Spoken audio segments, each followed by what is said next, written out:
কি ভাবছো? জিতে গেছো? কারো ইমোশন নিয়ে খেলে নিজেকে বড় খেলোয়াড় ভাবছো, তাই না?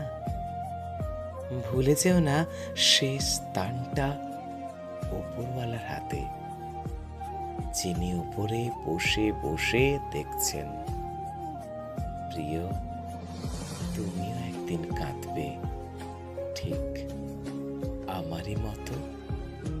কাঁদবে, কোনো শব্দ হবে না, ভেতরে ভেতরে ভেঙে চুরমার হয়ে যাবে, ঠিক আমারই মতো।